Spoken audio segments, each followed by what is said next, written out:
n'étaient que les opérateurs ordinaires d'un processus en cours depuis longtemps. D'ailleurs, les traits de leur figure portaient ce poids. Et ce qui les faisait rire, je pouvais en pleurer. Et je regardais des sketchs et je pleurais. Ma douleur allait principalement vers l'humour domestique, les scènes de ménage. La femme tenait des propos de type « alors vous les hommes », etc. Et l'homme répondait « oh mais alors vous les femmes », etc. Et c'était sans arrêt les mêmes motifs et les mêmes chutes et les mêmes expressions et les mêmes gestes, les mêmes idées, à tel point que leurs sketchs, j'aurais pu les écrire. D'ailleurs, dans mon esprit, de mal et de torture, j'en écrivais, je m'écrivais dans la tête. Alors vous les femmes, quand vous êtes dans la salle de bain, etc. Et je prenais ce ton effrayant dans mon cerveau et je souffrais de moi comme une pénitence. Je m'écrivais dans la tête. Alors vous les hommes, vous ne pouvez pas faire deux choses à la fois, etc. Et je ne parvenais pas à m'arrêter. J'écrivais dans ma tête les poncifs de ce monde. Là-dedans, les personnes n'existent pas. Il n'y a que des coquilles vides. Les humains prennent le bruit du monde pour leur identité. Quand on leur dit « vous êtes comme ça », ils rient et ils disent « haha, c'est moi, oui, haha, c'est tout moi, haha, je suis comme ça, haha, je suis cette coquille, je suis ce vide, ce néant, c'est tout moi, haha ». Et c'était mensonge, et mensonge sur mensonge, jusqu'au fond de la terre et jusqu'au fond des temps. J'ai pris l'habitude, en public, d'acquiescer. J'aime qu'on me laisse en paix. Je serai d'accord avec vous, car votre monde est plein de haine. Je suis d'accord avec vous afin que vous ne me tuiez pas. Je suis d'accord avec vous, car je renonce à vous. Je me pliais à l'extérieur, mais à l'intérieur, je ne me croyais pas. Je ne me suis pas crue. À l'intérieur, j'étais abstraite et sans langage et dans la vérité. Ensuite, dans l'histoire, parce que c'est une histoire, c'est dans un livre qui s'appelle « Les forces ». Ensuite, dans ce livre, la narratrice que vous venez d'entendre décide de sortir un peu de chez elle. Elle rencontre une autre fille sur Internet et puis cette fille lui donne rendez-vous dans un bar. Alors la narratrice va dans le bar et là, elle est présentée à un grand groupe de filles et elle commence à avoir un cercle social ou peut-être ce qu'on appelle parfois communément des amis. Et le problème, c'est que souvent la narratrice s'ennuie dans les discussions sociales ordinaires. C'est-à-dire qu'elle a l'impression que les personnes sont si recouvertes d'idées à propos d'elles-mêmes et à propos du monde qu'elle ne peut pas accéder à elles, qu'elle ne peut pas les voir. Alors elle s'ennuie. Et puisqu'elle s'ennuie, elle crée différentes stratégies pour tenir. Et parmi elles, il y a la discussion parallèle, le dialogue parallèle. Tandis qu'un dialogue a lieu dans le monde, eh bien, elle crée un autre dialogue dans sa tête. Et je vais vous en lire un extrait. Ça fait partie des dialogues qu'elle imagine quand elle s'ennuie. Alors, j'imaginais le dialogue de Nia et de son propre squelette. Il la suivait dans les airs pendant qu'elle tournait en rond. Et Nia, ce qu'elle était dans le fond, dans le trou noir de sa conscience, discutait avec le squelette. « Tu peux prendre le temps ?» demandait le squelette.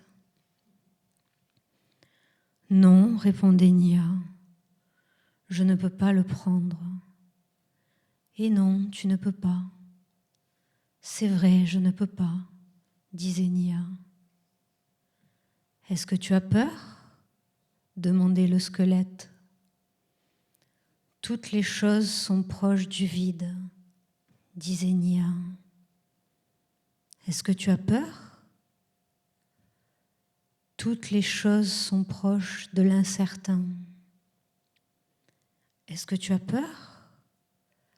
Elles sont si proches de l'incertain et du vide. Est-ce que tu as peur ? Oui, j'ai peur tout le temps. C'est pénible, disait le squelette.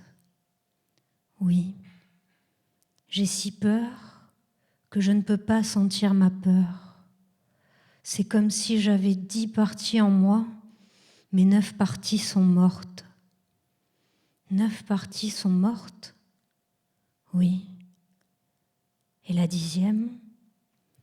La 10e recouvre les mortes. Tu as des morts en toi ? Oui. Non, disait le squelette. Mais si, disait Nia. Non, disait le squelette. Je suis là pour te le dire.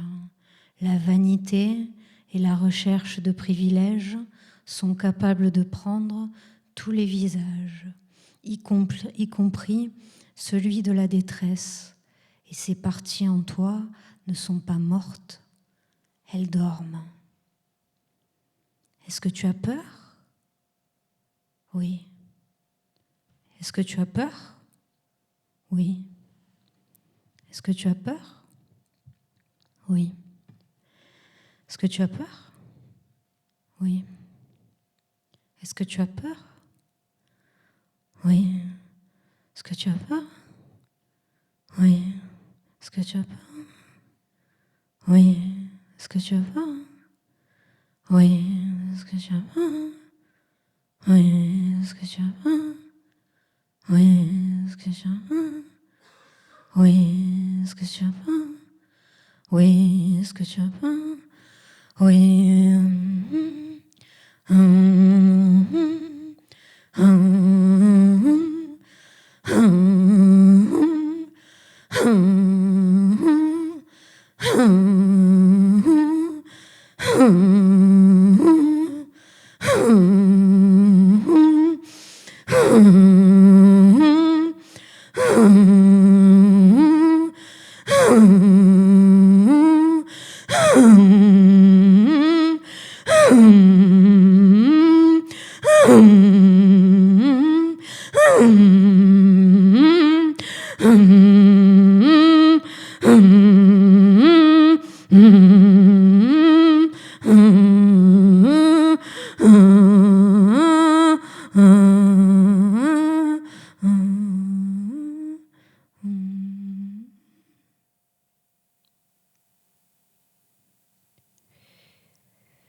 Ensuite, elle quitte le bar, elle part.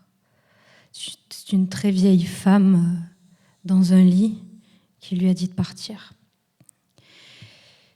Et donc, la narratrice part, elle marche, elle marche, elle marche, elle marche, elle marche, elle marche, quoi, elle erre, quoi, elle marche, comme ça, dans différents quartiers, elle marche, elle marche, elle marche, elle marche, elle marche, elle marche. Il y a des arbres, et des arbres, des arbres, et les arbres se font, il y a des arbres, et les arbres sont là, et les arbres se font. Il y a des arbres et les arbres se font, les arbres se font, des arbres se font, des arbres se font, il y a toujours des arbres qui se font, des arbres se font, c'est comme ça, il y a des arbres qui se font, des arbres se font, comme ça, il y a des arbres se font, comme ça les arbres se font, il y a des arbres, et les arbres se font tout seuls, les arbres se font, et là se font, les arbres, il y a des arbres là, ils marchent, il y a des arbres ils se font, des arbres qui sont dans la sonde, il y a des arbres, les pensées, les arbres les pensées, il y a des arbres, ils se font, et les arbres, les pensées se font. Les arbres et les pensées se font, les arbres et les pensées aussi, les arbres et les pensées se font. Elle marche, et les pensées, et les arbres et les se font. Et donc les arbres et les pensées se font, et marchent, et les pensées se font. Et donc les arbres et les se font. Les arbres et les pensées se font. Des arbres et mes pensées se font. Des arbres et mes pensées se font. Sans raison, sans raison, sans raison. Des arbres et mes pensées se font. Des arbres et mes pensées se font. Et sans raison, des arbres et mes pensées se font. Des arbres et mes pensées se font. Et sans raison, j'imaginais une jeune femme désespérée. Elle avait vu tant de choses. Elle avait tant de fatigue, tant de silence, qu'un beau matin, avec une corde, elle allait dans un bois, à un grand arbre, elle se pendait. Et une autre femme de type joggeuse en forme passait, et elle voyait le corps pendu. Alors, elle grimpait le tronc, elle défaisait la corde, la dépendue tombait. Et sur le sol, les yeux ouverts, elle disait « Tout est beau. La vérité, tout est beau. Personne n'est coupable. » Elle disait « Si vous m'aviez dépendu quelques secondes plus tôt, je vous aurais détesté. Si vous m'aviez dépendu quelques secondes plus tard, je serais morte. Vous m'avez dépendu à l'entrée de la mort. Et j'ai vu comme tout est beau. La vérité, tout est bon. Tout est la perfection. Vous, la terre et les douleurs et les plaisirs, la corde, l'écorce, le petit bois, je vous aime. Et tout ce qui existe, je l'aime. Oiseaux, papillons, blessures, j'aime. Odeur de linge et négligence, j'aime. Les ondes, les sons, batailles et catastrophes, j'aime. Et la médiocrité, et même ça, je l'aime. Et tout est beau, la vérité, je marchais, et mes pensées continuaient de se faire.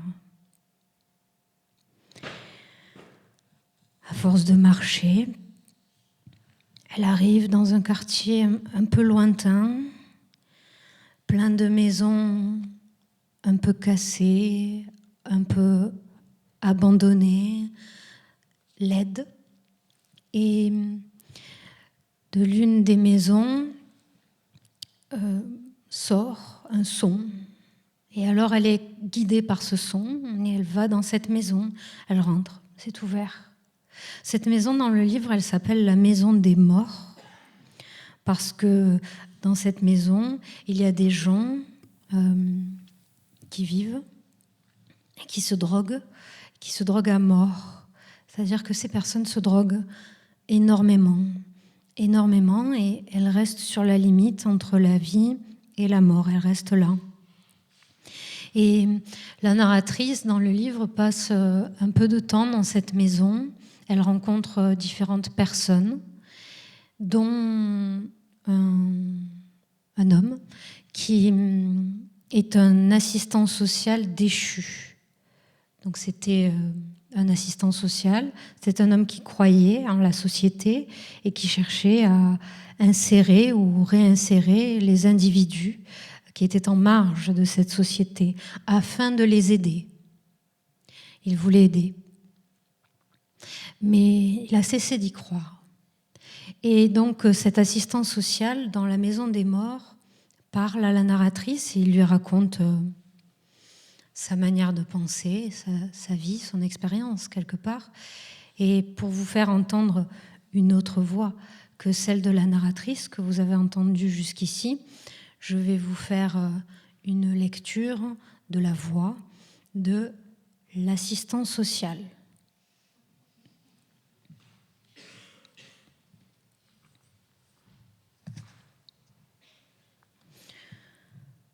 J'ai voulu aider les créatures,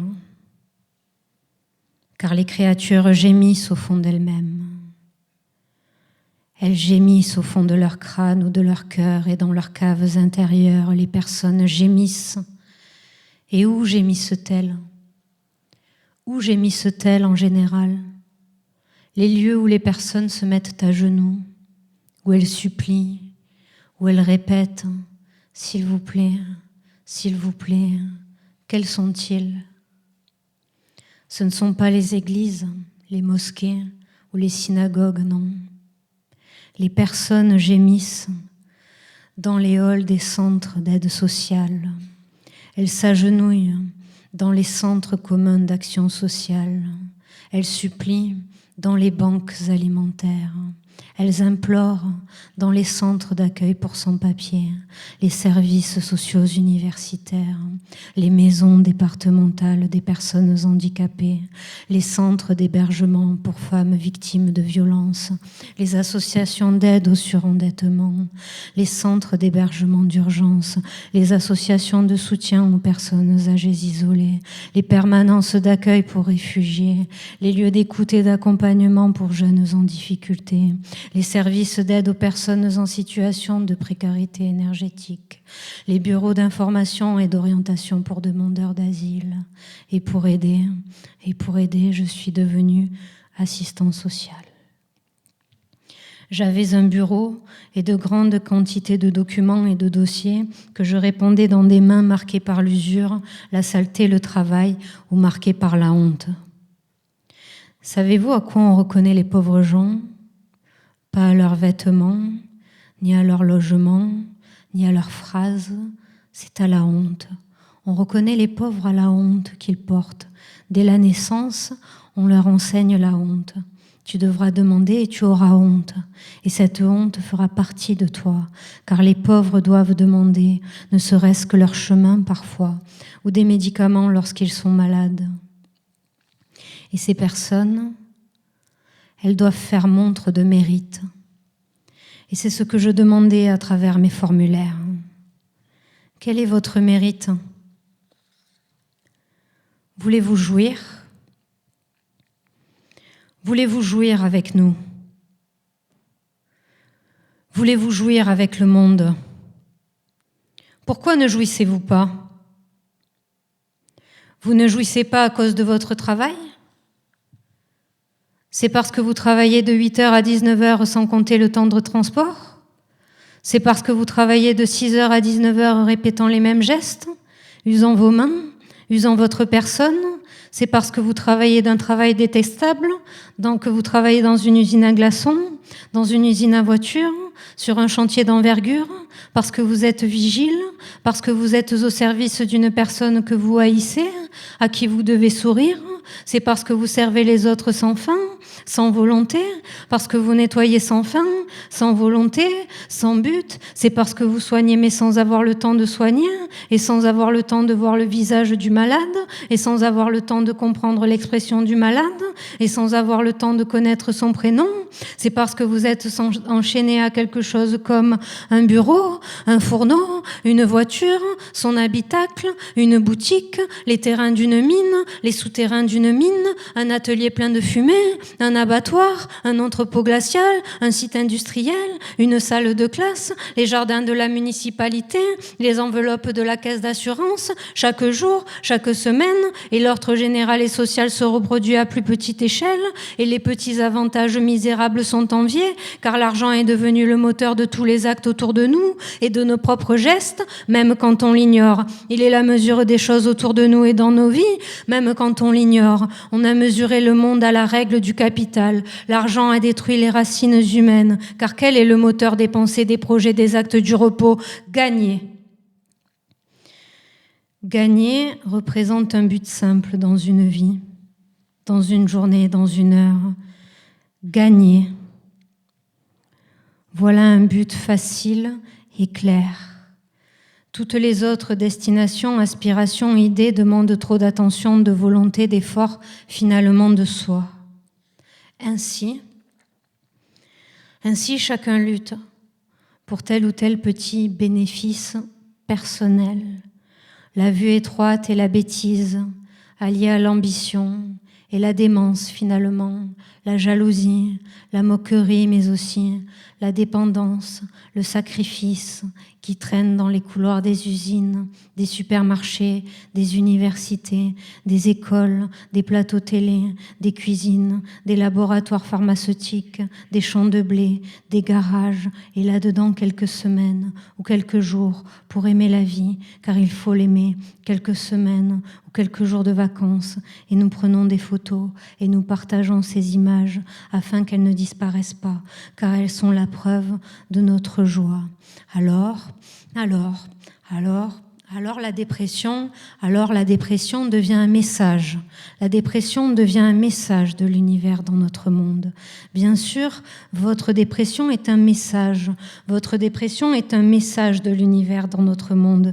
Votre dépression est une théorie. C'est une théorie probante et scientifique sur la vie que vous menez. C'est une théorie scientifique à propos de l'humanité telle que nous la vivons. C'est une théorie réelle, solide et substantielle à propos des fonctionnements humains, des structures sociales et de l'ordre.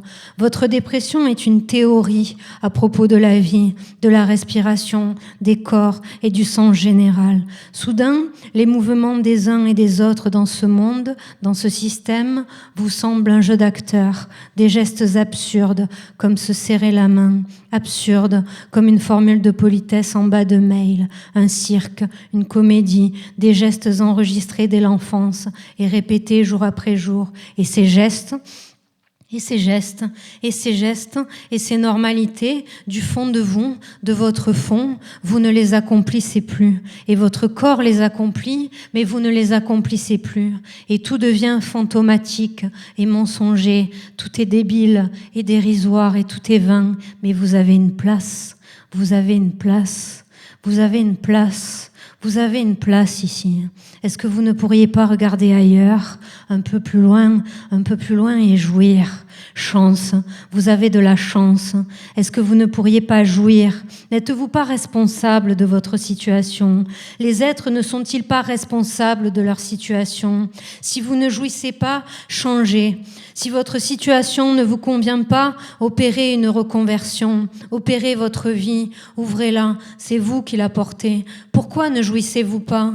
Vous avez pourtant des vêtements, il me semble, et vous avez de quoi vous nourrir, il me semble. On peut se rendre sur les marchés en fin de journée et récupérer des légumes. On peut fouiller les poubelles, on mange dans nos pays. Pourquoi ne jouissez-vous pas? Vous pourriez avaler, car il y a tant de choses à avaler, et vous pourriez avaler et jouir. Vous pourriez jouir du café le matin et de la grande variété de cafés disponibles en supermarché. Vous pourriez jouir du bus et du métro et jouir de votre bar, de votre immeuble, de votre maisonnette, de votre logement social, de votre cabane sur le périphérique. Chance, il y a bien de quoi jouir. Vous pourriez jouir des steaks surgelés, des haricots en boîte, des paquets de gâteaux, des matières tendres, de l'huile de palme, de l'huile tout court, imprégnant tout, le pain, la mie, le sel et des écrans et des objets, car vous pouvez commander à toute heure, toute seconde, pour 3 fois rien, un objet fabriqué à l'autre bout du monde,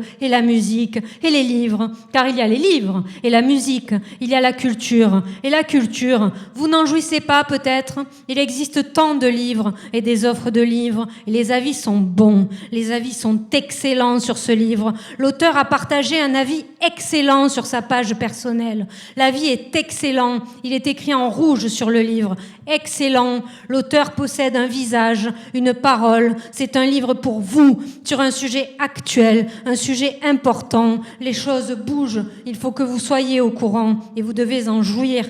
Vous devez jouir d'être au courant. Pourquoi ne jouissez-vous pas de ce courant perpétuel? Le courant est perpétuel, il est pour ainsi dire perpétuel au fond des êtres et en dehors. C'est le courant qui nous relie. Comment ne pas en jouir et comment ne pas jouir quand on découvre toutes et tous la même information le même jour? Comment ne pas en jouir? C'est inédit dans l'histoire du monde. Il faut que vous jouissiez, et les ministres divers, et les municipalités, et les bureaux divers, et les départements, et les intellectuels du moment, les spécialistes du moment, les penseurs du moment viendront vous voir. Ils se pencheront vers vous. Regardez, regardez, regardez, ils se penchent vers vous. Vous ne le voyez pas? Ils se penchent vers vous. Ils vous tendent la main, ils vous reniflent et vous puez. Vos gestes puent, c'est comme ça. Vos gestes puent, vos gestes puent, et même les traits de vos visages, et vous n'y pouvez rien. Vous puez le fond, vos mains le disent, vos choix, vos goûts, vos vêtements. Vous n'êtes qu'un panneau, le fond du monde, le fond des êtres. Et malgré cela, les municipalités, les bureaux, les départements, les intellectuels, et parmi eux, d'anciens pauvres. Et parmi eux, certains ont franchi le mur, ils sont montés. Et s'ils sont montés, c'est par la force. Ils ne le doivent qu'à eux-mêmes, à leur travail, à leur obstination, leur caractère. Et malgré votre tête, et malgré votre odeur, ils vous parlent. Et les dirigeants, les chefs des pôles d'insertion et les penseurs, sortis de grandes écoles, dont vous ne connaissez même pas le nom, ni le prestige, ni l'importance, ils vous diront « vous souffrez ». Et nous savons que vous souffrez. Ceci se nomme l'aliénation. Vous ne connaissez peut-être pas le sens de ce mot, mais il sera posé sur vous, en compagnie d'autres mots. Et tandis que j'assistais socialement, j'assistais la société, et socialement, malgré ma sincérité, je prenais un air de bienfaiteur, un air de sauveteur, oui. Je voulais qu'on me traite comme un sauveteur, comme un bienfaiteur, comme un saint, et je dirigeais mon corps vers les personnes en difficulté. Je dirigeais mon corps vers ces personnes, ces pauvres gens, les pauvres gens, les pauvres gens âgés, les pauvres enfants pauvres, les pauvres, je descendais en quelque sorte. J'étais comme eux, je descendais. Et l'ancien assistant social avait les yeux remplis d'épouvante et de chagrin. Et la main gauche de l'ancien assistant social finit par lâcher la seringue. Et l'ancien assistant social sourit. D'ailleurs, il n'arrêtait pas de sourire. On aurait dit que sa bouche ne faisait plus partie de son visage. On aurait dit que le sourire vivait seul. Et ce sourire chantonnait, et chantonnait doucement. Et j'ai reconnu un air qui passait souvent dans le bar et sur lequel on dansait. La chanteuse disait « Dansons, dansons jusqu'à la mort, dansons, dansons jusqu'à la mort, vivons la vie, vivons la vie. Elle scintille de toutes parts, elle scintille de toutes parts. » Ensuite, elle quitte la maison des morts, elle s'en va. Encore, elle marche, comme ça, elle marche. Elle va quelque part, en fait, elle se dirige quelque part. Elle a trouvé une adresse sur un prospectus, elle a trouvé une adresse. Et donc, elle y va, c'est dans le centre-ville. Elle marche, elle va dans le centre-ville. Elle arrive dans le centre-ville. Dans le centre-ville, les humains se répandaient dans les rues. Les voitures sonnaient, les vélos, les autobus, et les personnes étaient comme des microbes sur un corps sale, et je pensais, ils ont des buts. Ils courent vers leur but. Toute cette masse court. Et statistiquement, ce soir, quelques personnes se tueront. Et statistiquement, d'autres riront. D'autres développeront leur maladie mortelle. D'autres tomberont amoureuses statistiquement. Des amis vont se réconcilier ce soir. Et quelqu'un passera la nuit à l'hôpital, veillant un proche. Et d'autres s'écriront des mots tendres. D'autres choisiront de rester seuls. Statistiquement, 2 personnes se regarderont. D'autres feront du sport. Et d'autres pleureront. Et dire qu'ils mangent et dorment. Et dire qu'ils parlent et dorment. Comme c'est drôle. Je respirais l'odeur du fleuve et du goudron, et je choisis une expression pour mon visage qui signifie « Moi aussi j'ai un but ».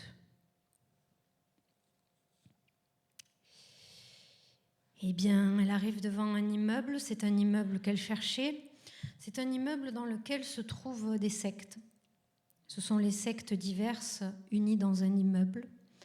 Donc il y a une secte par étage. Et donc en arrivant, elle rencontre le directeur des sectes diverses unies dans un immeuble, qui est lui-même gourou de sa propre secte et qui va lui présenter sa secte. Je vais vous lire ce passage, je vais donc vous présenter cette secte. En sachant que dans le livre, il y a différentes sectes, une multitude qui sont autant de possibilités d'interpréter le réel.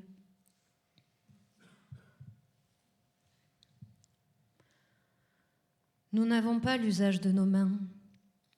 Nos mains sont au repos. Elles ignorent ce dont elles sont capables. Quand on n'a plus l'usage de ses mains, une partie de nous s'éteint. Nous n'avons plus qu'un seul rapport à la vie, théorique, systématique, marchand. Dans les villes, et donc dans les systèmes de domination, les gestes sont perdus. Ils sont répétitifs, toujours les mêmes, toujours le même but, maintenir l'apparence, assouvir le désir, enrichir la richesse, produire, etc. Mais ici, nous vénérons les gestes.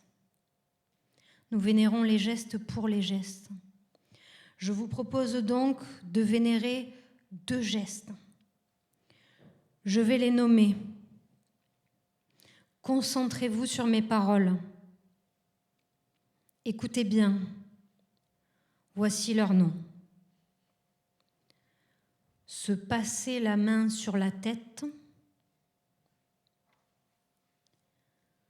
boire un verre d'eau. L'homme à la toge s'agenouilla et il se passa la main sur la tête. Son disciple s'agenouilla et il se passa la main sur la tête. Alors je m'agenouillai et je me passai la main sur la tête, et plus précisément sur la casquette. Et l'homme à la toge dit, « Se passer la main sur la tête, nous te remercions. Se passer la main sur la tête, nous te prions. Se passer la main sur la tête, nous t'appelons. Se passer la main sur la tête, nous t'aimons. Se passer la main sur la tête, nous t'adorons. Se passer la main sur la tête, nous t'accomplissons. » Et à nouveau, il se passa la main sur la tête d'une manière pure et lumineuse. Et son disciple se passa la main sur la tête d'une manière simple et filiale. Je me passai la main sur la tête d'une manière pleine et calme. Et l'homme à la toge dit, « Se passer la main sur la tête, tu nous enseignes main et tête.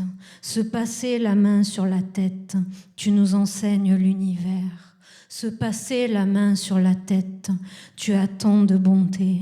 Se passer la main sur la tête, tu as tant de puissance.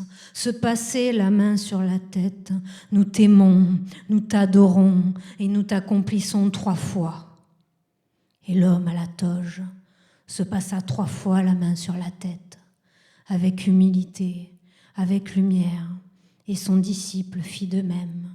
Je fis pareil 3 fois. Puis, l'homme à la toge rose se leva. Nous nous levâmes.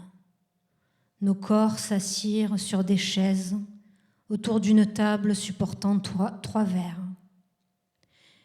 Et l'homme remplit d'eau les verres. Et son geste produisit sur moi une telle impression que des larmes montèrent. L'homme à la toge dit « Nous allons boire ». De ses 2 mains, il porta le verre à sa bouche. Il but une gorgée, et le disciple aussi, et moi aussi. Et l'homme à la toge se jeta au sol. Alors, nous nous jetâmes au sol, à genoux, et l'homme à la toge dit « Boire un verre d'eau, nous te serons fidèles jusqu'à la fin des temps. Boire un verre d'eau, ta gloire est nécessaire. Boire un verre d'eau, ta pureté nous soigne. Boire un verre d'eau, prends pitié de nous. Boire un verre d'eau, guéris-nous de nous-mêmes. Boire un verre d'eau, crois en nous comme nous croyons en toi. Boire un verre d'eau, ne nous laisse pas. Boire un verre d'eau, accueille cette jeune femme à la casquette. Boire un verre d'eau, accueille cette jeune femme perdue. Boire un verre d'eau, tu vois bien qu'elle s'agenouille et qu'elle fait de son mieux et qu'une graine en elle est pleine de bien. Boire un verre d'eau, accueille, se passer la main sur la tête et boire un verre d'eau. Nous vous prions, se passer la main sur la tête. Nous serons ton corps et boire un verre d'eau. Nous serons ton corps. Répétez. Et le disciple répéta, et je répétais, et j'aurais voulu répéter d'autres phrases. Mais ensuite, nous avons discuté un moment comme des personnes normales.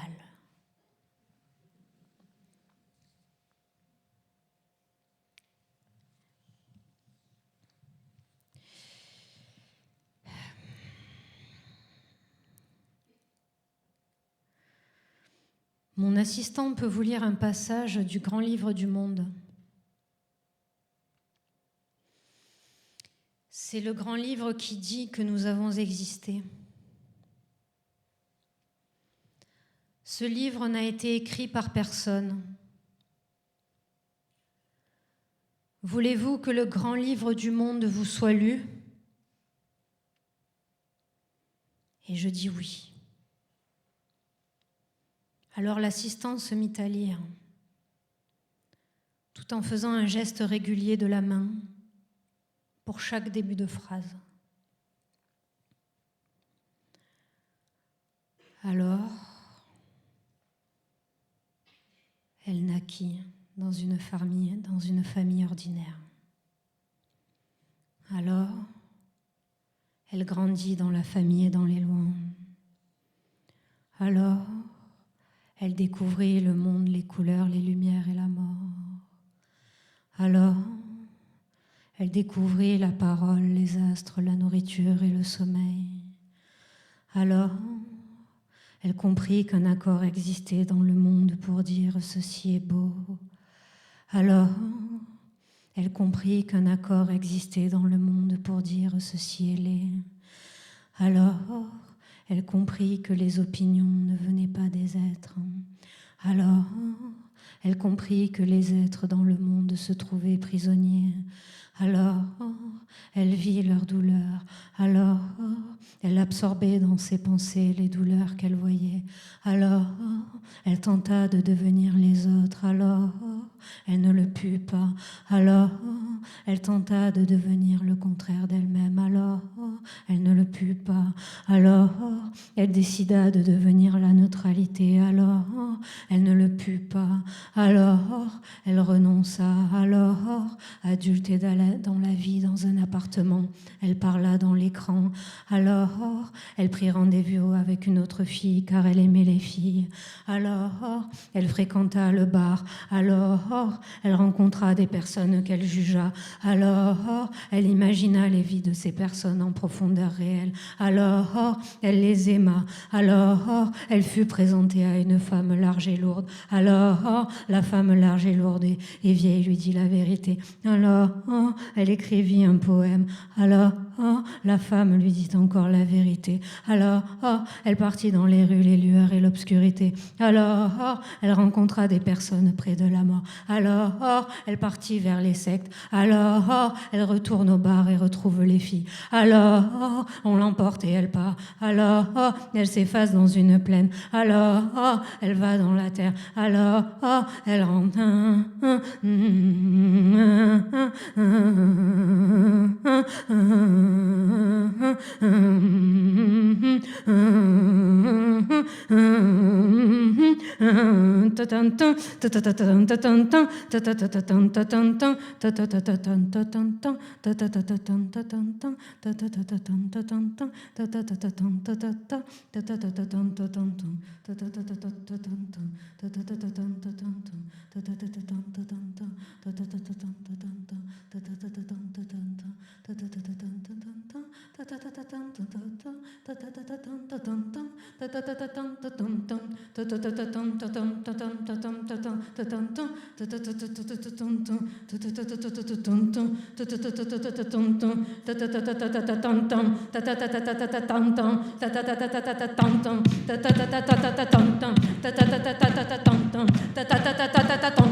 Le soleil avait laissé des couleurs mauves dans le ciel, et les oiseaux se répondaient.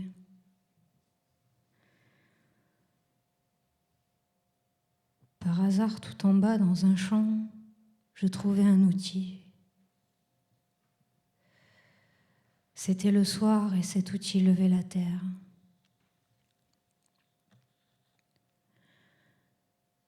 J'avais la terre dans mes mains, à l'intérieur, elle était chaude.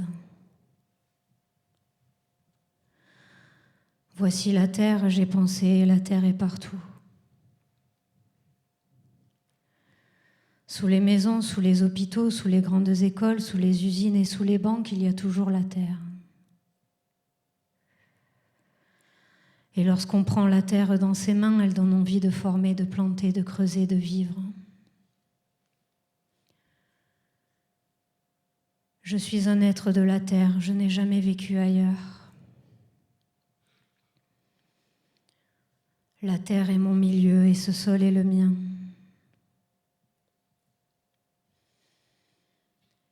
Et avec cette idée, j'ai pris l'outil dans mes mains et j'ai battu la terre, je l'ai levée, j'ai fait mon trou.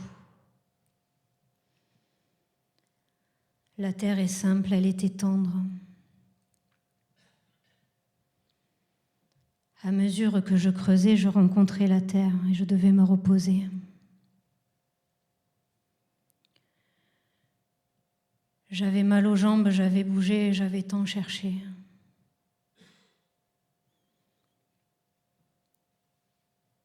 J'ai creusé et la terre avait l'air de me dire « Viens ».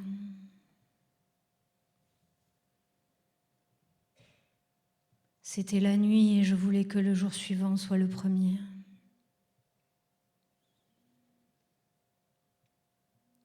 J'ai recouvert mon corps, il ne restait que mon visage, j'étais la terre finalement.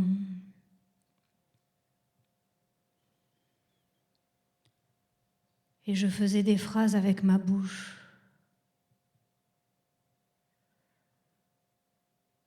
On a cassé quelque chose dans mes phrases et dans nos phrases il y a longtemps. Mais un jour, les humains ont été heureux, comme le sont les oiseaux qui volent pour rien le soir. Et les humains s'en souviennent, et c'est au fond d'eux-mêmes.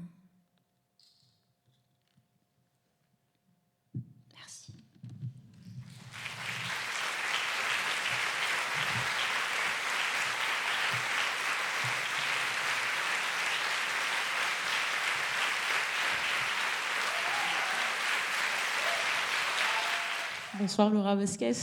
Bonsoir. Merci beaucoup pour votre prestation, pour cette lecture qui était assez envoûtante. Il y aurait bien sûr bien d'autres adjectifs, mais en tout cas c'est le premier qui me vient.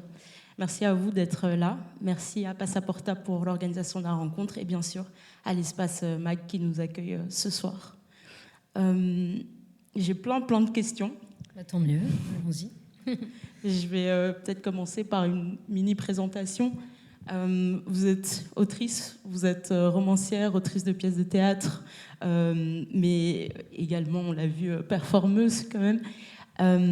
Vous avez reçu plein de prix dès le premier recueil que vous avez sorti, La main de la main, qui avait été salué par le prix de la vocation notamment. Ici, pour le roman Les Forces, vous avez reçu le prix des Inrocks du roman français. Ça, c'est la présentation que moi, je pourrais faire à partir de faits que j'ai lus. Mais vous, comment vous présenteriez-vous ? Quand, je sais pas, quand je croise quelqu'un qu'on me demande ce que je fais dans la vie, je dis que j'écris des livres. Voilà, je suis quelqu'un qui écrit des livres. Simple et efficace, merci beaucoup. Le roman Les Forces, c'est l'histoire d'une fille qui n'est pas d'accord avec l'ordre social. J'ai pas inventé, c'est la première phrase du 4e de couverture. La narratrice des Forces rencontre différents personnages qui pourraient être des miroirs, peut-être les vôtres, en tout cas... C'est marrant. Parfois, ça semble être les nôtres aussi. Ils sont pleins de contradictions, ils sont pleins de profondeur, de doutes, d'ombre aussi. D'où émanent-ils, ces personnages ? Les personnages, au départ, sont des figures assez floues. Au départ, ce sont des voix. Donc là, dans ce livre, c'est un récit qui est porté par une voix, qui est celle de la narratrice, et qui, au fil de sa traversée, parce qu'il s'agit d'une sorte de traversée, c'est comme un récit initiatique, elle rencontre différentes personnes qui sont aussi des voix, avec chacune leur particularité. Par particularité, j'entends rythme, leur manière de parler, leur musicalité dans la langue, leur construction aussi, dans les phrases. Et donc, comment ça vient ? Ça vient toujours par l'écriture elle-même. Donc, au départ, je cherche, quoi. Il y a quelque chose d'un peu fragile, ténu, et je continue la voix, je la laisse venir, et petit à petit, ça s'étoffe, et je commence à sentir ce que vous nommez personnage, mais que je sens plutôt comme une sorte de figure, un peu floue. Pas tout à fait clairement déterminé, délimité. J'aurais du mal à les dessiner, par exemple, ces personnes-là.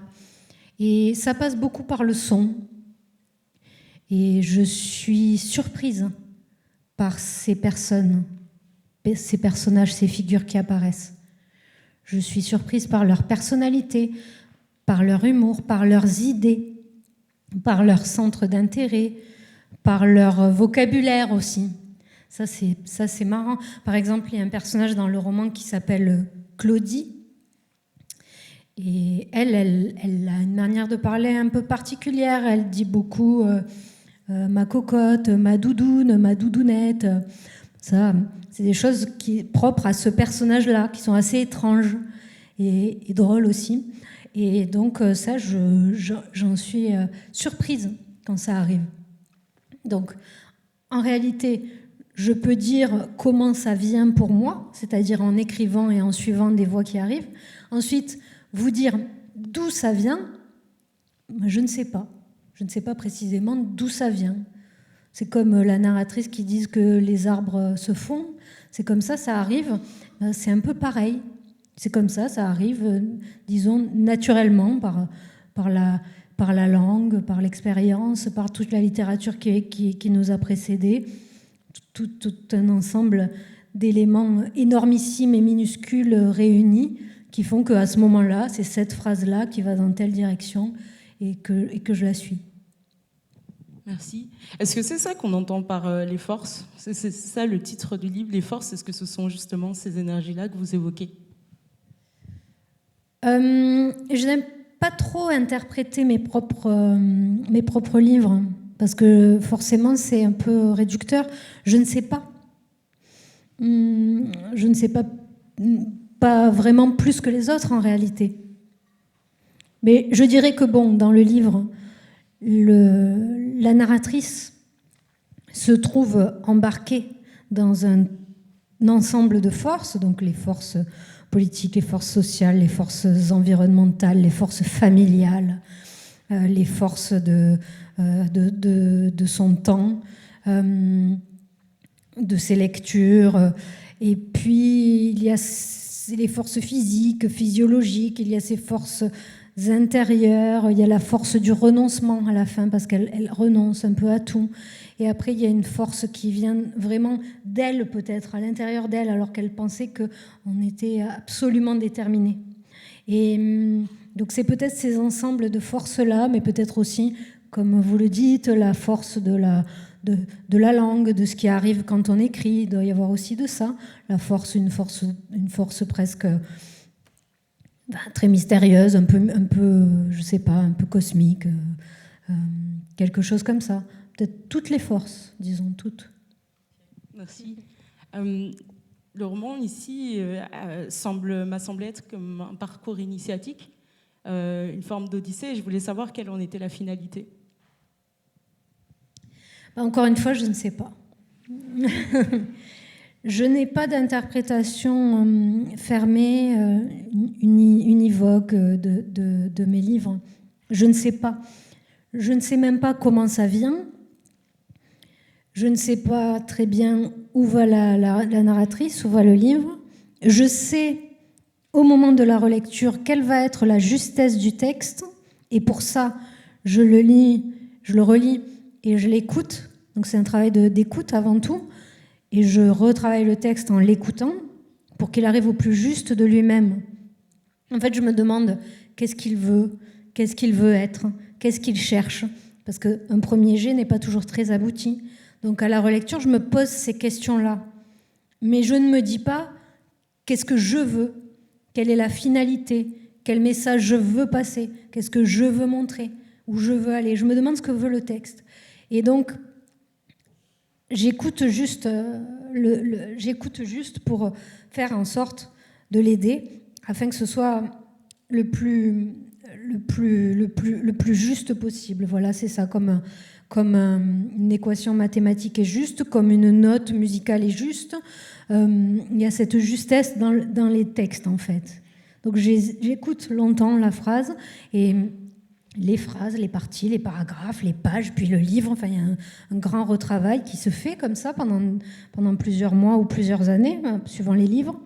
Et ensuite, ça arrive à quelque chose qui tient. Il me semble que ça tient et que je ne peux pas aller plus loin, et que si j'avais envie d'aller plus loin, alors je risquerais de déformer le texte parce que ça viendrait de moi. Ce serait ma volonté à ce moment-là. Donc quand c'est ma volonté qui intervient sur le texte, qui commencerait à intervenir, c'est là que je m'arrête. Donc quelle est la finalité du texte ? À vous de me le dire, peut-être. Qui ne porte pas de message particulier. Disons que les romans, quand même, sont des grands espaces d'ambiguïté et de vérité assez étrange. Ce livre-là porte sa propre vérité, en fait. Et c'est cette lecture nouvelle du monde qu'il cherchait à faire. Il a cherché sa forme, par lui-même il l'a trouvée, et il est maintenant comme une forme de vie dans le monde, comme une forme de vérité dans ce monde. Enfin, j'espère, en tout cas, c'est ce que je cherche toujours. Et non, il n'y a pas de message, je ne défends pas de discours ou quoi que ce soit. Je ne travaille pas du tout à partir d'idées de cette manière-là. Pas du tout, jamais. Je ne l'ai jamais fait d'ailleurs. Et je pense que je ne le ferai jamais. Mais c'est d'ailleurs ce que vous dites, la page ici, ça m'a assez marqué, les pages 85 et 86. Je ne sais pas si vous voulez relire un passage. On a eu une bonne dose là déjà. Oui, comme vous souhaitez, je ne vais pas vous... Mais non, mais dites-moi ce que c'est juste, si vous voulez qu'on en parle. 86. Oui, la page Simone 85. Weber, la tueuse à la melaise à béton. Quand elle est vraie, l'écriture vient d'un charbon à l'intérieur. Oui, c'est Hölderlin qui disait ça. Ouais. Un charbon, il faut attendre que le vent souffle pour l'allumer. Et qui contrôle le vent? Pas nous. Donc...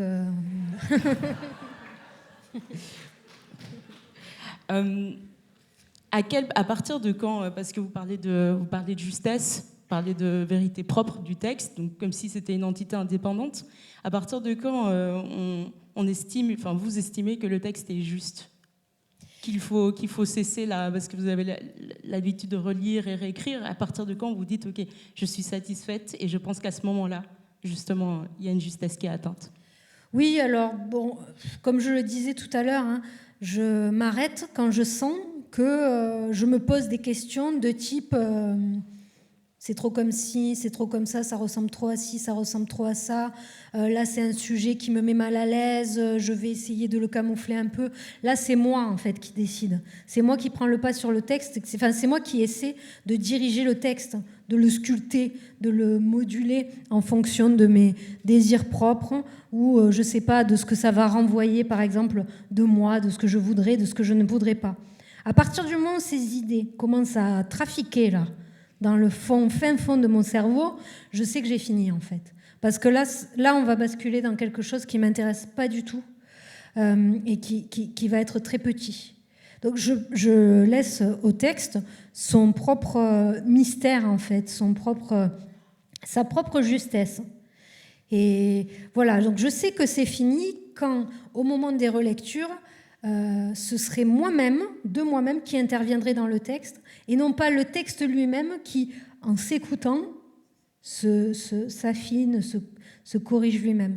Et pour reprendre un peu votre question, vous parliez de satisfaction. C'est vraiment pas un vocabulaire que j'emploie. Donc je ne suis pas du tout satisfaite. Non, jamais, mais je ne cherche pas la satisfaction, donc ça va. Mais quand j'étais plus jeune, je la cherchais. Et j'en ai souffert horriblement. Je pèse mes mots. J'en ai beaucoup souffert. Je cherchais la satisfaction. Je demandais à mes propres textes de me réconforter. Et c'est quand qu'on se détache de ça alors? Ça dépend de tout un chacun. Moi, je peux vous raconter ce qui s'est passé pour moi. Donc c'était en 2017. C'était en 2017. Donc, qu'est-ce qui se passait? Donc, j'étais assez jeune. J'écrivais depuis plusieurs années déjà, et je publiais depuis pas mal d'années aussi. Et j'avais écrit mes premiers livres que j'ai écrits, les premiers textes que j'ai écrits et publiés à partir de 2012. Ils étaient écrits quasiment d'un jet, c'est-à-dire que j'avais une intuition très forte et je dirais même des pulsions. Vous savez, une pulsion d'écriture qui vient souvent à la suite de lecture. On lit un texte merveilleux et tout d'un coup ça déclenche un truc, quoi. J'écrivais presque toujours comme ça. Et donc j'écrivais un texte pour une revue. Parfois, pendant un mois, j'écrivais beaucoup, et ça faisait un livre. Mais pendant un mois, à cette époque-là, je fumais 1000 clopes, je restais jour et nuit sur mon texte, je rentrais comme ça dans un rythme effréné, puis après j'arrêtais, et ça faisait un livre. Donc ça fonctionnait vraiment par impulsion, pulsion, et ça s'arrêtait. Donc je ne décidais pas du tout. J'étais complètement dépendante de ce qui arrivait. Ça me causait une grande inquiétude, une grande angoisse. Parce que là, je viens de parler des moments où j'écrivais. Ils étaient quand même, ces moments-là, ponctués de périodes plus ou moins longues, au cours desquelles je n'écrivais pas. Et je sentais, au fond de moi, et je l'ai senti très jeune, que je devais écrire, que j'allais écrire, que c'est ce que j'allais faire dans la vie. Voilà, complètement et entièrement. Que ce serait la chose que j'allais faire dans la vie. Or, cette chose, la plupart du temps, je n'arrivais pas à la faire. Voilà. J'y arrivais pas du tout même. Et quand j'y arrivais, après je me relisais et je demandais au texte de me réconforter, de me consoler, de me rassurer sur moi-même, sur ce que je faisais, sur ce que je montrais aussi de mes textes. Enfin, vraiment, ça c'est vraiment le pire des chemins qui soit, hein, mentalement. Donc je l'ai suivi longtemps, ce chemin. Et puis, donc j'en ai vraiment énormément souffert. Et puis, enfin, c'est pas pour jouer les victimes ou quoi, mais vraiment quand on a un sentiment très fort de vocation, qu'on sait profondément que c'est ce qu'on va faire dans la vie, que c'est ce qu'on doit faire, on sent que c'est ce qu'on doit faire, mais qu'on n'arrive pas à le faire, alors en fait, on ne peut pas vivre. On ne peut pas vivre. C'est ça, donc c'est un peu une question, enfin c'est presque ontologique, quoi. C'est un truc insoluble. Comment faire ? C'est pas possible, donc c'est pour ça que je dis que ça m'a mené à beaucoup de douleur. Et donc en 2017, eh bien, après avoir écrit plusieurs livres de poésie, et étant une grande lectrice de romans et ayant adoré beaucoup de romans et ayant une fascination pour les histoires, la narration, et oui, puis le roman, l'épopée, tout ça, toutes ces formes narratives, je me suis mise à écrire un roman, enfin, dans ma tête. Je me suis dit, je vais écrire un roman. Je vais écrire un roman. Or, les livres de poésie, c'était extrêmement difficile, extrêmement pénible, extrêmement douloureux. Alors, le roman, c'était impossible, tout simplement. Voilà. Impossible, parce que j'avais l'impression déjà que pour écrire un roman, il fallait une intelligence surhumaine. C'est-à-dire que je me disais, bien sûr, des personnes qui ont écrit un grand roman, ou même un roman assez court, ont une vision d'ensemble de l'architecture du texte et une vision aussi de l'importance de chaque petite partie et du rôle de chaque petite partie dans le grand tout. Et quand ces personnes-là sont en train d'écrire la page 12, elles savent très bien qu'à la page 86, il va y avoir un petit écho et tout ceci se mêle et c'est formidable, mais à moins d'être un génie, c'est impossible en fait. Donc je me suis dit, foutu quoi. Foutu et pénible quoi, parce que j'avais vraiment l'impression très forte que c'était ce que je devais faire. Je ne pouvais pas faire autre chose, je ne me voyais pas faire quoi que ce soit d'autre sur Terre. Même en réfléchissant à toutes les autres choses qui semblent intéressantes, je ne me voyais pas, je ne pouvais pas faire autre chose. Et donc là, vraiment, ça a été une crise existentielle profonde, très profonde. À tel point qu'il a fallu revenir au point de départ de tout et me prendre une sorte de claque, d'autoclaque importante, d'humilité. Parce qu'avec ma vision des choses, celle que j'avais plus jeune, mais il n'y avait pas du tout d'humilité. Le but, c'était quoi ? C'était d'écrire magnifiquement un grand livre, un grand roman par inspiration merveilleuse et que tout se passe bien et à la fin l'envoyer et que tout soit formidable et voilà. Enfin, et donc j'avais cette sorte d'idée ça c'est impossible. Enfin, peut-être que c'est possible dans certains cas. En tout cas, dans le mien, c'était complètement impossible. Et donc, cette crise existentielle m'a appris une forme d'humilité très simple qui consiste à me mettre au travail tous les matins et à faire de mon mieux. Est-ce que c'est bien ? Est-ce que c'est pas bien ? Est-ce que c'est bon ? Est-ce que c'est pas bon ? Est-ce que c'est réussi ? Est-ce que c'est raté ?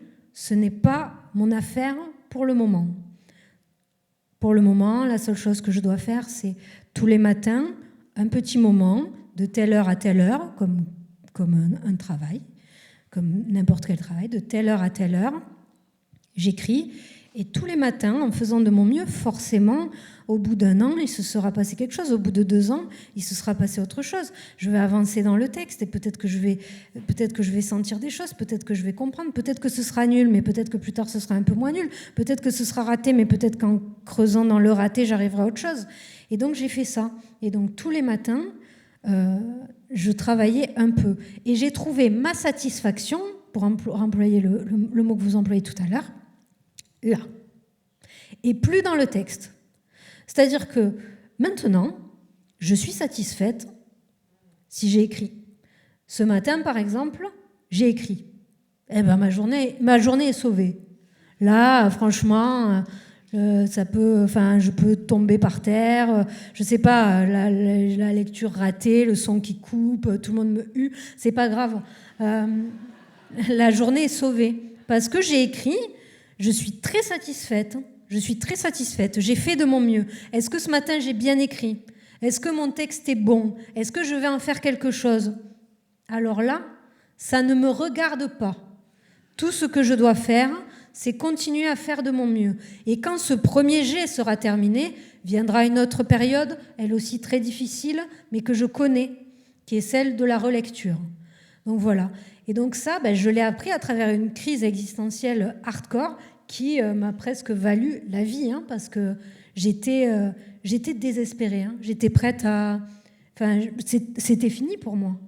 Parce que je sentais que ce que je devais faire, je ne pouvais absolument pas le faire, ni même un peu.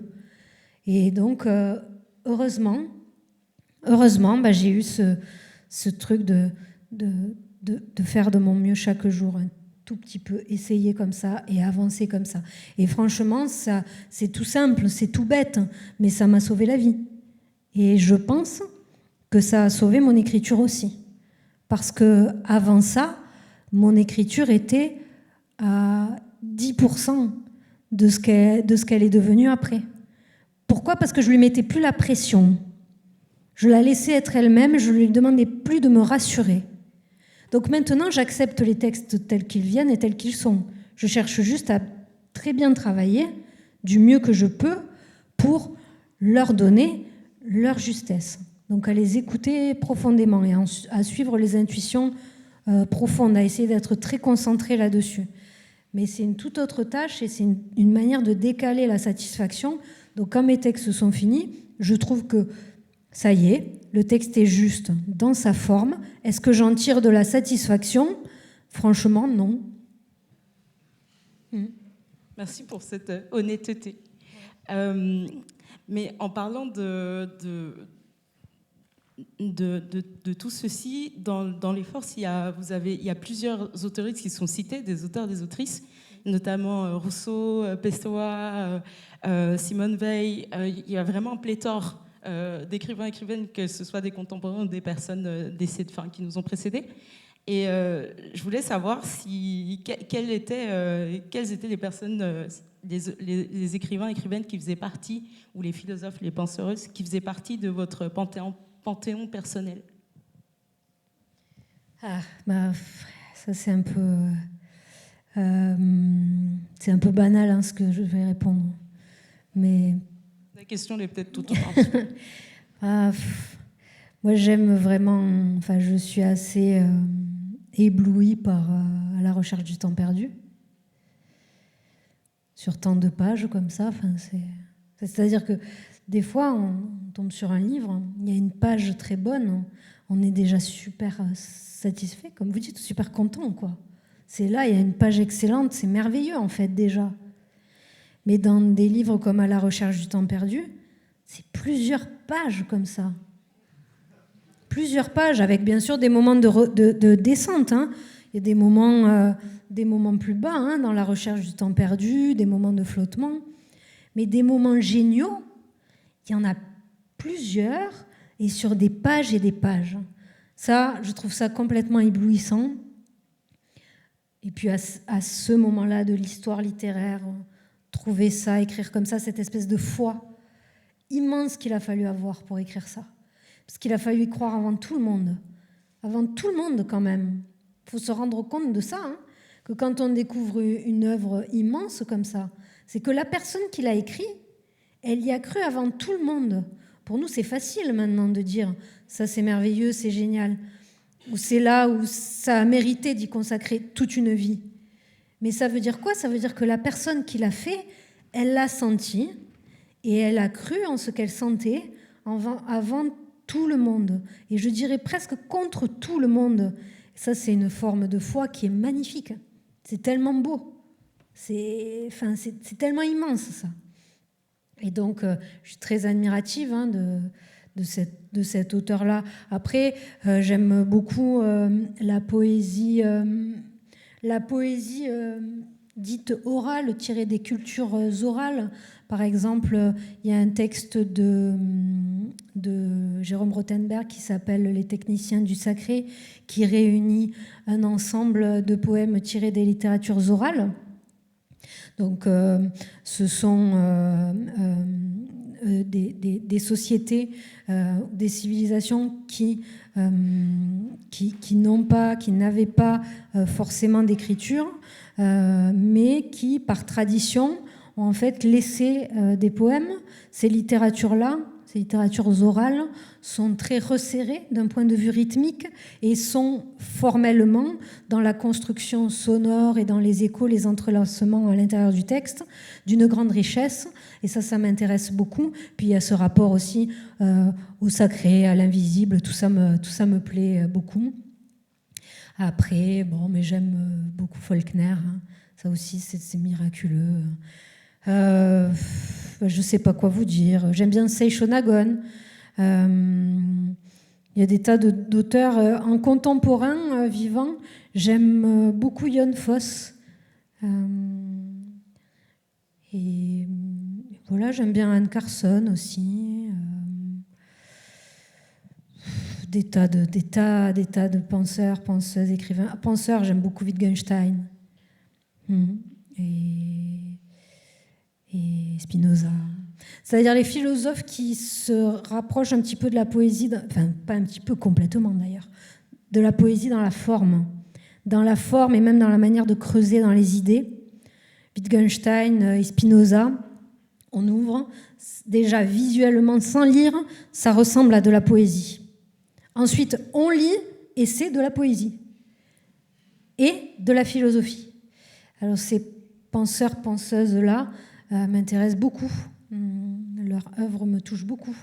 Je peux être très émue par une réflexion de Wittgenstein sans même la comprendre très bien, à vrai dire, parce que j'accède pas à tout là-dedans. C'est une complexité par moment.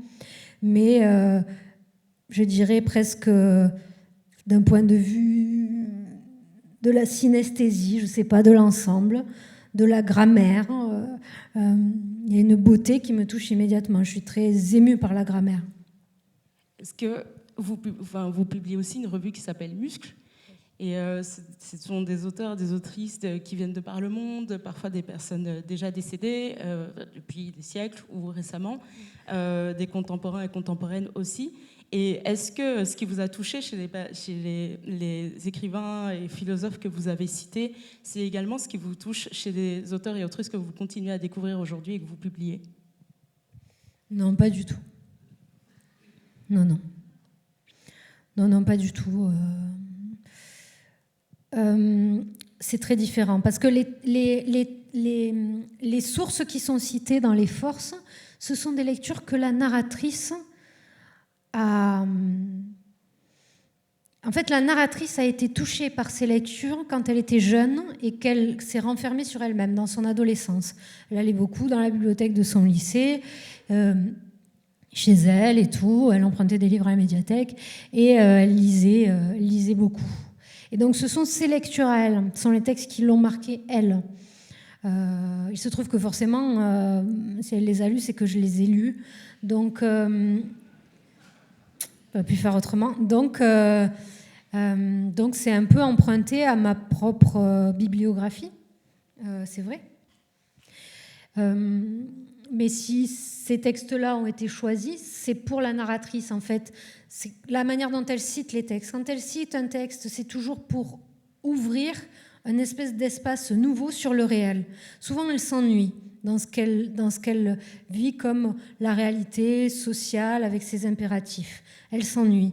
Et donc, elle a des sortes de conversations parallèles dans lesquelles elle ouvre des nouveaux pans de réalité à travers des citations. Elle se souvient de certains textes qu'elle a lus et qu'elle cite dans sa tête. Voilà, ça l'aide. Et puis, elle fait une rencontre d'une vieille femme qui cite aussi beaucoup. Donc ça, c'est une chose. Donc, généralement, les citations qui sont dans ce texte me touchent, moi aussi. Elles touchent la narratrice, mais elles me touchent aussi, c'est vrai.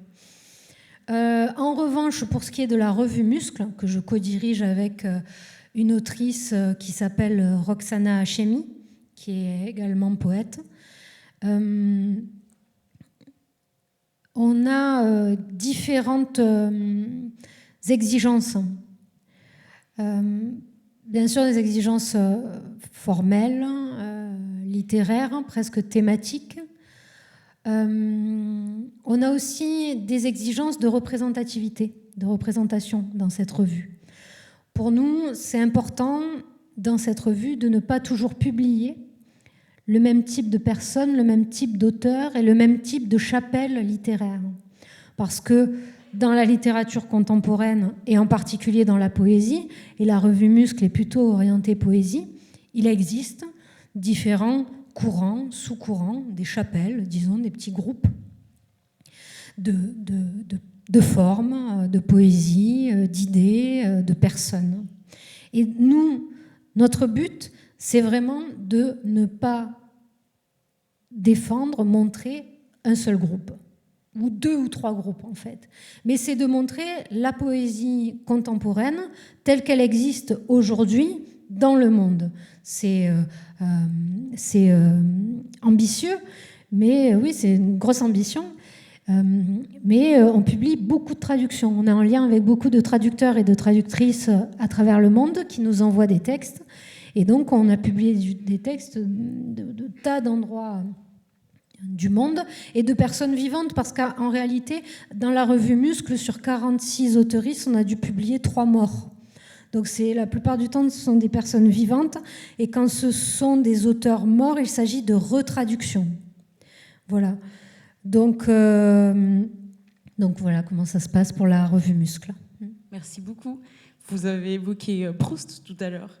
Et dans une de vos interviews, vous avez dit que ça ne vous intéressait pas d'écrire sur votre propre vie, que l'autofiction, ce n'était pas votre truc. Pourtant, là, pendant près de 300 pages, on est quand même plongé dans plusieurs rapports au monde. Comment c'est possible d'offrir une si belle exploration de ces divers rapports au monde sans partir de soi ? Oui, c'est une bonne question. Quand j'ai dit que je n'écrivais pas à partir de moi, que la forme autofictionnelle ou autobiographique ne m'intéressait pas, c'était toujours dans le cadre de formats courts. Parce que vous savez, quand on fait de la promo, des fois, on a 2 minutes pour parler d'un livre, parce que c'est une capsule vidéo très courte. Et il se trouve que l'intervieweur ou l'intervieweuse vous pose une question de type « c'est vous dans le texte, vous parlez de votre vie ». Alors il faut répondre assez vite et il faut donner une vision un peu caricaturale, un peu tranchée. Or, si j'ai plus de temps, je peux dire que les choses sont plus complexes et qu'on n'écrit pas soit de l'autofiction, de l'autobiographie, soit de la fiction pure, mais que tout ceci est par endroits très proches, très, je sais pas, dans une forme de porosité, de circulation étrange, qui fait que il y a dans toutes les fictions, forcément, un peu de soi, de son expérience personnelle, de son propre vécu, des rencontres qu'on a faites dans la vie, par exemple, des choses comme ça, sa propre langue, son propre accent. Vous entendez que j'ai un accent. Mes phrases, sans doute, portent ces accents. C'est-à-dire que, par exemple, mon premier livre, là, qui s'est affiché tout à l'heure, enfin, c'est un de mes premiers livres, s'intitule « La main de la main ». Bon, quand je vais à Paris ou je ne sais où dans le Nord ou chez vous, le défendre, les gens me disent « la main de la main ». La main de la main. Moi, je dis la main de la main. C'est quand même très différent. La main de la main, La main de la main. Moi, je trouve que La main de la main, c'est pas un très beau titre.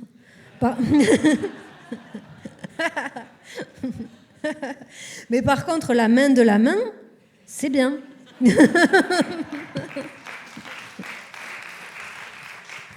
Non, mais tout ça pour dire que forcément, on emporte une partie de soi dans l'écriture. Ça part de soi, ça part d'intuition propre. Mais dans mon cas, ce n'est pas que ça. Voilà.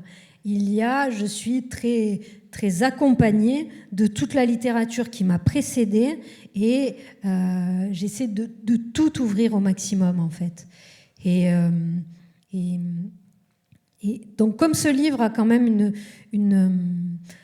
disons, une tonalité assez sociale et politique, j'ai pris une individu, qui est la narratrice, et je l'ai formée comme un échantillon social. Et l'échantillon social, l'individu que je connais bien, c'est moi. Donc, elle me ressemble un petit peu, bien qu'il y ait de très nombreuses différences entre elle et moi. Très, très, très nombreuses, vraiment. C'est pas moi, on n'est pas la même personne, pas du tout. Mais on a beaucoup de points communs. Il se trouve que j'ai beaucoup fréquenté, quand j'étais jeune, les bars lesbiens. Ben voilà, alors où va-t-elle quand elle sort? Elle va dans un bar lesbien, c'est facile pour moi, parce que je connais un peu ces environnements-là. Comment fait-elle pour se fondre dans les groupes, pour être un peu tranquille? Elle trouve une tenue un peu neutre et qui la protège, et elle porte une casquette. Bon, ça, c'est un peu inspiré de l'échantillon social que je suis. Voilà, il y a quelques petits trucs comme ça, mais aussi d'immenses différences. Par exemple, on n'a pas du tout la même enfance, le même rapport à la famille. Or, c'est une des grosses parties du livre, hein, toute la première partie sur la famille, sur ses parents. Ce ne sont pas mes parents. Voilà, c'est important aussi de le préciser. Surtout pour eux, parce qu'ils pourraient mal le prendre. Je leur ai dit, mais bon, je ne sais pas s'ils me croient. Et elle n'a pas votre grand-mère non plus, alors? Ma grand-mère? Non, mais je voulais juste... non, laissons tomber. Je voulais faire... Non, allez-y, j'aime beaucoup parler de ma grand-mère. Hein, vous pouvez y aller. Ouais, je suis troublée, voilà. Bon, on peut parler de ma grand-mère, il n'y a pas de problème. La grand-mère, c'était plutôt dans la semaine perpétuelle? Non, c'est sûr. Mais ce que je disais, c'est que voilà, vous n'aviez pas les mêmes parents et je renchérissais en disant et vous n'avez peut-être pas la même grand-mère, mais vous lisez les mêmes textes. Bon, enfin bon. D'accord. Vous avez beaucoup insisté sur la sonorité sur la sonorité tout à l'heure en prenant l'exemple du titre que je n'ose plus citer, mais en tout cas le premier recueil que vous avez sorti. Et je voulais savoir comment arriver, et on a été témoin de ça tantôt, lors de votre lecture, d'une magnifique musicalité en fait de vos textes, même si on vous a souvent dit qu'ils rimaient pas, etc. Mais il y a quand même une poésie très forte qui s'en dégage. Et comment elle est pensée, cette musicalité? Comment elle advient? Oh bah, la poésie n'est plus systématiquement rimée depuis un bon siècle, hein, donc elle existe autrement, elle existe ailleurs. Comme je vous le disais, enfin je ne sais pas si je l'ai dit d'ailleurs, parce qu'à force de parler, je ne sais plus où j'en suis, mais je viens de la poésie. J'ai commencé par écrire de la poésie, et je continue d'ailleurs d'écrire de la poésie. C'est ce qui m'intéresse, avant tout le reste, hein, c'est la poésie. Et donc, j'ai fait, et je continue de faire, des lectures publiques. Dans la poésie contemporaine, c'est quelque chose qui est très important, qui est très pratiqué, la poésie sonore, poésie performance, poésie acoustique, poésie acousmatique, la poésie action. Il y a tout un champ lexical autour de cette poésie. Il y a eu une volonté de la part de certains poètes des avant-gardes à la fin des années 50 de sortir le poème du livre, de le sortir de la page et de l'amener devant d'autres personnes, d'autres types de publics. Et je vivais en fait dans cette tradition-là. C'est-à-dire ensuite ça a été la poésie performance qui a été beaucoup renouvelée dans les années 90. Il y a eu un grand essor de cette poésie-là, avec des tas de festivals, de revues, puis après avec Internet, début des années 2000, des vidéos de poètes qui lisaient leurs textes, beaucoup de collaborations avec des musiciens, des musiciennes, de la poésie composée, acousmatique, ça a été très théorisé. Et moi, ça m'a passionnée. J'ai fait des thèses là-dessus. Ça m'a vraiment beaucoup intéressée. Et j'ai beaucoup pratiqué cette poésie-là, la poésie action, poésie performance. Et c'est ce que je continue de faire. Donc, bien sûr, il y a un rapport au son, au rythme et même au texte qui est assez aigu et assez marqué au moment de la lecture. Après, bien sûr, quand je lis comme ce soir des extraits d'un roman, ben je fais un petit best-of, quoi. Je sélectionne un petit bout de chaque passage et je sélectionne des passages qui tiennent à l'oral. Il y a d'autres passages qui sont beaucoup moins resserrés d'un point de vue rythmique et musical. Là, j'en ai choisi certains qui sont marqués par des rebonds sonores, je sais pas, des certaines anaphores, assonances, des choses comme ça, des répétitions, des liens. Et donc ça, pour l'oral, pour la performance, ça tient parce que c'est le texte qui tient. J'ai juste à le suivre, quoi. Je suis tenue par le texte. Et donc ça, c'est quelque chose que j'ai eu l'occasion de travailler énormément depuis 15 ans, même plus, puisque j'ai commencé à faire des lectures performances alors que je vivais en Espagne, à Séville, quand j'étais très jeune, et devant un public d'Espagnols. Ce qui m'a forgé, puisque je lisais en français devant des gens qui ne parlaient pas français et ne comprenaient pas le français, des Espagnols. C'était un peu niche, hein, il y avait genre 15 personnes. C'était un peu niche, c'était dans des sous-sols à Séville, des gens qui faisaient de la musique expérimentale, et j'avais quelques petites minutes, et donc pendant mes quelques petites minutes, je faisais une lecture performée de mes poèmes, et le but, c'était de retenir l'attention de ces personnes, de faire en sorte que, à travers les sonorités de la langue, les substrats même de la langue, c'est-à-dire le souffle, la déglutition, la manière de reprendre, de baisser la tonalité, que tout ça tienne un groupe de personnes ne comprenant pas la langue, mais comprenant soudain, par le son, un sens, quelque chose. Et donc ça m'a forcé à beaucoup travailler ça, à beaucoup travailler ces aspects-là dans la finesse. C'était très très formateur. C'était un début un peu difficile quand même, mais ça valait la peine. Ça a porté ses fruits. On arrive au bout de l'entretien. Voilà, j'avais encore une dernière question, mais peut-être que c'est le moment de clôturer. Et je me demandais si on pouvait clôturer en beauté en lisant une partie de la liste de vos rêves que vous publiez sur votre site internet. J'ai pris la liberté d'imprimer les rêves du mois de septembre. Ah ouais. Oui. Ah, vous voulez que je les lise ? Wow. Si vous voulez bien. Ah, j'ai des rêves très étranges, sachez-le. Hein. Sachez-le.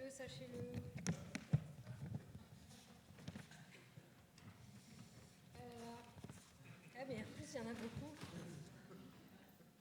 Il va y avoir des gens que vous ne connaissez pas, qui sont des gens que je connais, qui apparaissent dans mes rêves. Dans un groupe très ancien, je m'isole. Je tourne le dos au groupe, je regarde la planète. Le ciel, les oiseaux, les montagnes. Je crois que la poésie est venue comme ça. Ma tante, Violette, je l'appelle sans faire exprès. Des poissons dans une eau, je traverse. Ils tentent de me mordre. Je me dis, allez Laura, allez. Débordement, sorte de fin du monde. Je pédale dans la nuit. Route. Je suis invitée en Corse. Je regarde mon assiette, très précisément, très attentivement. Bien sûr que je mange de très petits animaux presque invisibles. On confond souvent des insectes avec des graines. Je fais du skate dans la nuit. Je marche. J'entends des discussions. Toute l'équipe de ma maison d'édition dans un grand appartement. Sur un fond musical aberrant, on se remet des prix absurdes. De grands savons de Marseille, Des montagnes de savon de Marseille s'écroulent. Je joue à la Super Nintendo avec Lucie Rico. Une rivière et des personnes dedans. Nourrir un poisson. Le petit Théodore rentre dans une casquette. Un journaliste me dit qu'il n'y a pas d'espoir. Concours. Je suis malade mentalement. Ça va très mal. Explication. Je n'arrive plus à écrire, alors je lis le texte de quelqu'un d'autre. Des enfants discutent pendant ma lecture. Je m'arrête et je leur dis qu'ils sont des imbéciles. Dans un bateau ou dans un immeuble, des lits, peu de lumière, tout le monde m'a laissé tomber. Je décide de me suicider. Je pars, je vais mourir. Christopher fait une danse absurde dans mon salon. Roxana et moi nous regardons. Il nous demande si on fait un débat. On répond « pas du tout ». Je ramasse beaucoup de miettes chez mes parents. Ils dorment. On me met un collier hideux qui est censé me guérir. Mes parents portent des colliers lumineux musicaux. Performance avec une amie. Je ne veux pas être de dos au public. Je m'énerve contre mes parents. Je leur dis « vous êtes des homophobes ». J'écris quelque chose. Je souligne quelque chose. Des chaussures. Patato est jolie. Elle est si jolie, si jolie. Et elle ronronne. Dommage qu'elle soit morte. Dommage, dommage. Jean-Luc a fait un gâteau en forme de femme ensanglantée qui accouche. Je le prends en photo parce que je trouve ça drôle. Ma mère pleure parce que personne ne la soutenait avant ma naissance. Je la console et je lui dis « Ne pleure plus, tu as 2 enfants maintenant. Mon père est torse nu à table. Je lui demande de mettre un t-shirt. Fête géante. Mes nièces arrivent avec Clara et Élise. J'apprends que mon père a insulté un réceptionniste dans un hôtel. Je trouve des bijoux au sol. »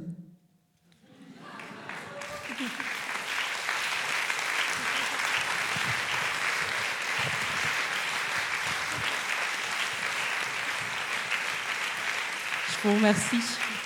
Merci à toi. Merci beaucoup. Merci beaucoup pour cet entretien. Merci à vous. Raïssa.